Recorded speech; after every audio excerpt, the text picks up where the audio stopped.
I was going to ask you about that in terms of like you had mentioned that the Prime Minister was like a former CEO of the energy.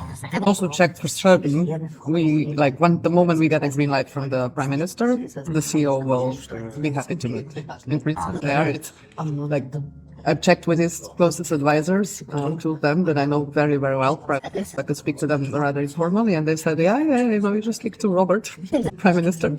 He says yes, because the CEO hardly takes any decision without his approval. So it's what we assumed earlier in the meeting is correct. He's still kind of running G9 from the background. So the CEO doesn't have any position, actually. Oh, he does in principle formally, but basically the strategic decisions are still guided by. So no, how much is the Prime Minister is still controlling G9? Not visibly. It's his baby, and it's a state, and it's a state-owned company. So yeah. So he still has a lot to say, like not visibly, as I'm saying, but. Basically, they will do what he tells them to do. Perfect. I think we are on the right path. Mr. Williams, You say that out loud. Yeah. I hadn't realized actually that the Prime Minister was so close. Involved in? Yeah. No, I guess I missed that in the briefing. Well, I don't think he'll confirm that if you ask him. But yeah, I mean, obviously it helps a lot. Again, it's a matter that of Slovenia being a small country. Yeah. So once you're at the sort of top levels, suddenly it's all like one big family. Did I understand you correctly when you said that the Prime Minister used to be CEO of the energy company? G9. And so if he loses, do you think he'll go back to that? Or Yeah. and would we be better off if he lost then? If Because he becomes very much involved. Let's say very much knows what's happening in G9. That's all his people staying there. I see. If you need at some point, like you mentioned that you would be interested in sitting down with them. They're literally my friends running the G9 at the moment. From any analysis we did, for us, the best thing that can happen that Mr. Golob will stay in power.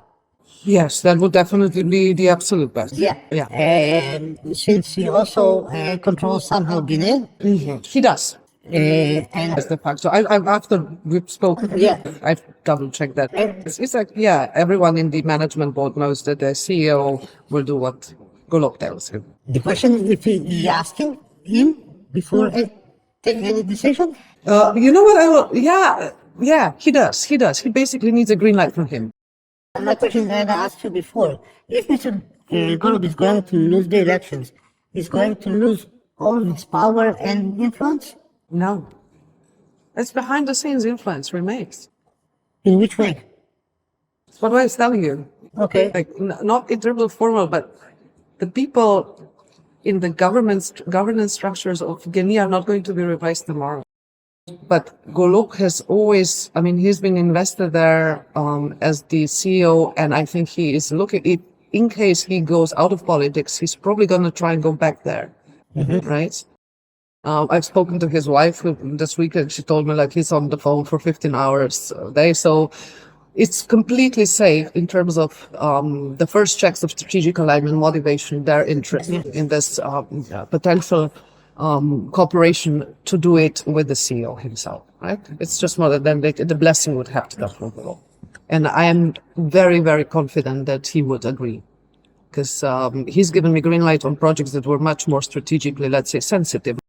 And I've checked directly, and it was literally go through the Prime Minister. If he gives a green light, to discuss.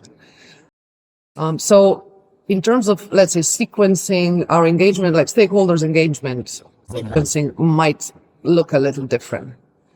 If Golob stays in power, then we basically have a completely direct path. Because I said I can pick up the phone and talk to the Prime Minister about this. I have on other projects.